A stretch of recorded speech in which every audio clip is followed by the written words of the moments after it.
They say age makes you invisible, but the truth is, age sharpens your senses to things others think you'll miss. I'm Margaret Ellison, born in 1954 in Perth, Western Australia. Back in 2022, just months after my husband, Edward, passed away, I returned from the airport to retrieve his original will. I felt lonely, uncertain, and not entirely myself, but then something happened that shattered my trust. Today, at 71, sitting in my quiet home overlooking the Swan River, I'm finally sharing this because too many elders are silenced by the ones they raised. If you're listening, drop your city or country below, and please like, subscribe, and share this story with someone you love. It was a misty Thursday when I wheeled my small suitcase back through the front gate of my house. I'd just come back from visiting my sister in Hobart. I needed a break. Grief hangs heavy, especially when you've shared 50 years with someone like Edward. But I had unfinished business with his original will. The copy we used at the funeral home was outdated, and something in my bones told me I needed to find the annotated one he kept in his study drawer. I didn't expect anyone to be home. My son, Nathaniel, had a key.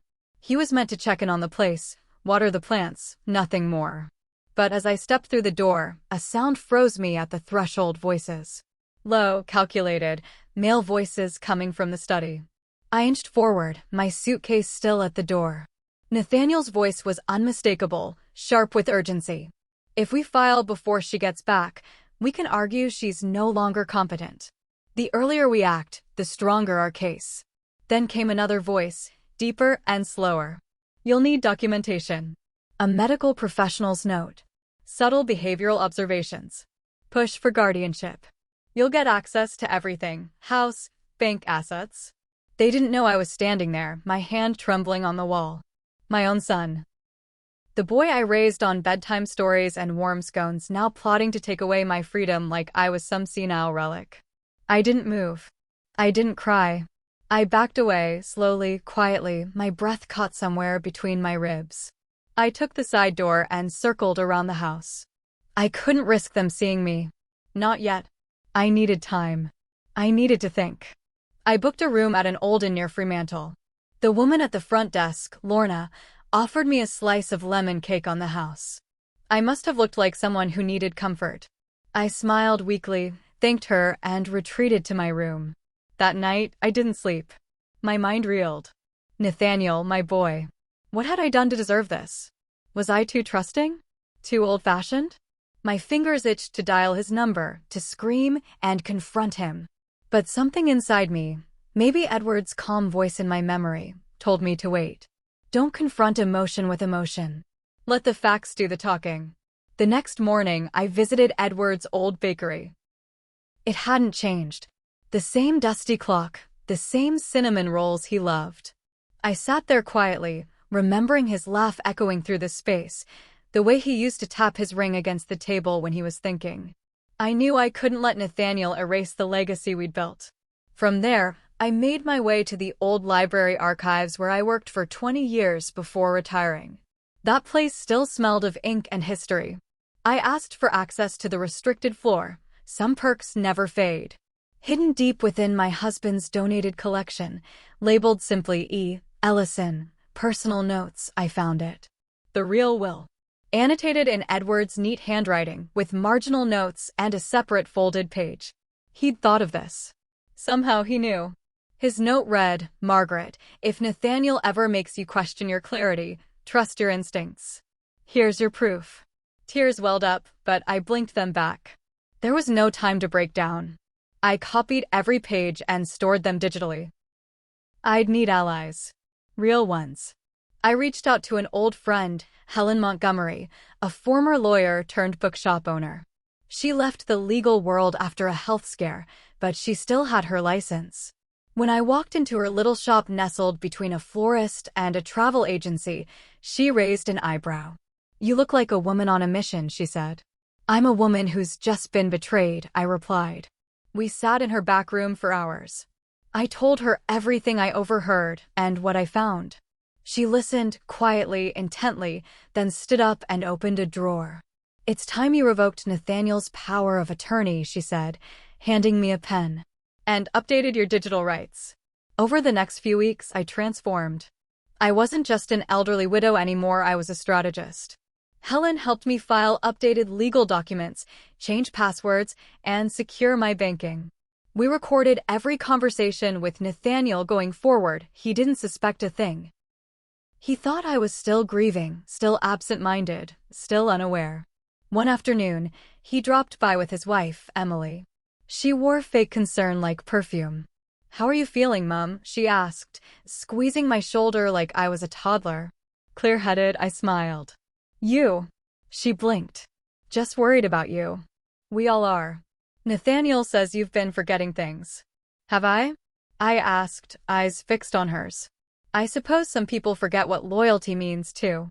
She shifted uncomfortably. I watched Nathaniel's eyes narrow, sensing something had shifted. I kept my face neutral.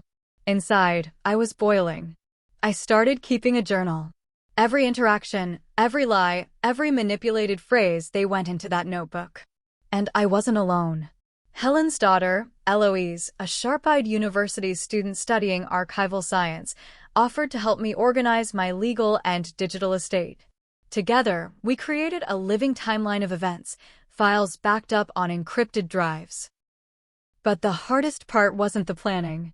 It was pretending. Pretending to love the boy who'd betrayed me.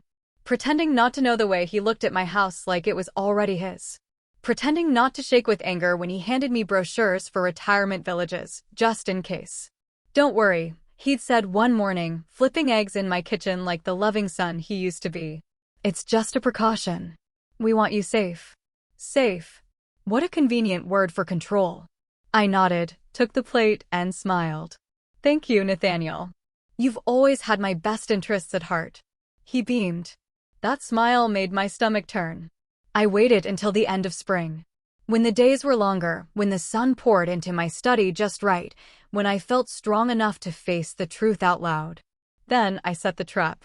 I invited Nathaniel and Emily over for dinner. I told them I'd been thinking about their offer, that I was ready to discuss my options. They arrived like vultures dressed as family. We sat around the table. The roast lamb was perfect. The wine flowed. The air was thick with false smiles. Then I said it. I had a cognitive evaluation done. I began casually, cutting my carrots. Turns out, I'm as sharp as ever.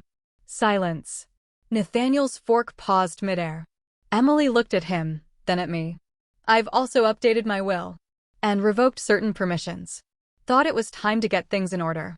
He swallowed hard. "Mum, we were only trying to help." "Were you?" I stood up, walked to the sideboard, and pulled out the folder. I placed it between us. "Then explain these recordings. Explain these documents. Explain why your father warned me about you before he died." The room went cold. Nathaniel didn't speak. Emily's face was drained of color. I saw the moment his pride cracked. The moment he realized the mother he'd written off as weak was watching all along. "You underestimated me," I said. "You forgot who raised you. You forgot who taught you to read between the lines." I didn't yell. I didn't cry. I simply stood my ground. He left without saying goodbye. That night, I slept with the windows open, breathing in freedom. For the first time in years, I felt alive again. I didn't hear from Nathaniel for over 2 weeks after that dinner. The silence was both unsettling and comforting. I half expected him to return, raging, begging, or trying to charm his way back into my good graces. But nothing came. No messages. No calls. No Emily. The space felt hollow, but the air was easier to breathe. Helen told me I should consider changing my locks. I agreed. That same afternoon, I contacted a local locksmith and had the whole system replaced. I even added a security camera above the door. I wasn't afraid. I was simply prepared. Being betrayed by your own child makes you grow a new kind of backbone. Meanwhile, Eloise and I were busy organizing every inch of my life. My digital accounts were protected with two-step verification. My properties were now all under my name alone, with backup trustees appointed. My savings were shifted to more secure portfolios, and the annotations Edward had left me were stored in both digital and physical safe boxes. It wasn't just about defending myself anymore, it was about reclaiming everything I had spent a lifetime building. Eloise was like the daughter I never had. She had Edward's curiosity and my stubbornness. She'd bring over pastries and sit with me for hours, helping me upload documents and label files. But more than anything, she listened. I told her about Edward's first job, about the time Nathaniel broke his arm climbing a fence, about the years I spent running book fairs and school fundraisers. I didn't want all those memories to fade just because someone tried to rewrite my story. One rainy evening, Eloise showed me how to draft a formal statement to accompany the legal updates. It was a letter addressed not just to my lawyer, but to Nathaniel himself. In it, I laid out everything I knew about his betrayal, his manipulation, and his loss of my trust. I didn't intend to send it, not yet. But writing it down gave me power. It made the pain real, but it also reminded me who I was before I became someone's mom or Edward's widow. Then, out of nowhere, came the letter. A plain white envelope, no return address. I knew that handwriting. It was Nathaniel's, carefully printed to look formal. I opened it with a steady hand. "Mom," it began, "I never meant for things to get this far." I was under pressure. Emily was pushing me. The lawyer said it was only a formality. "You have to believe me, I didn't think it would hurt you." Not once did he say he was sorry. Not once did he take full responsibility. I folded the letter and put it in a drawer. Later that week, I attended a community reading event at the local library. I hadn't gone out in a while, but I wanted to. I wore the scarf Edward bought me on our anniversary in Tuscany and sat in the front row as a young boy read a poem about birds and sky. I smiled through the whole thing. On my way out, someone tapped my shoulder. It was a woman in her 40s with kind eyes. "You're Margaret Ellison, aren't you?" she asked. "Yes. I'm Annalise. My mother used to work with you years ago. She always said you were the smartest woman in the room." I laughed. She must have mistaken me for someone else. "No," she said gently. She was right. That compliment stayed with me. All the way home. All through the evening. Through the night. I thought of how far I'd come from that moment at the door, hearing my son plot to erase me. And now, strangers were remembering me for my strength, not my silence. A few days later, I visited Edward's grave for the first time in months. I brought fresh daisies and sat beside him for over an hour, just talking. About Nathaniel. About the bakery. About Eloise. About everything. "I did it, Ed," I whispered. "I caught him. You were right. But don't worry, I handled it." The wind picked up slightly, like a nod from the heavens. That evening, I received a call from an unfamiliar number. It was Emily. Her voice was brittle, almost rehearsed. "Margaret, I know things have been difficult. Nathaniel has been distant. He's confused. This has all taken a toll. I was hoping we could meet." I didn't flinch. "No, Emily. That won't be necessary." "Mom, please." "You don't get to call me that," I said, firmly but without malice. "Not anymore." Click. Helen and Eloise clapped when I told them what I'd done. "That's the Margaret I remember," Helen said. "No one messes with a woman who's got her papers in order." We laughed, and I felt younger than I had in years. But the real shift came 2 months later. A woman named Beatrice, head of a senior advocacy foundation, invited me to speak at a seminar. She'd heard about what happened apparently. Helen had been bragging and thought others could learn from my experience. "I'm not a speaker," I said at first. "You are now," Beatrice smiled. So I spoke. To a room full of people, I told my story. From the moment I stepped into my home and overheard the betrayal to the months of silence, resilience, and rediscovery that followed. People cried. People clapped. Some stood.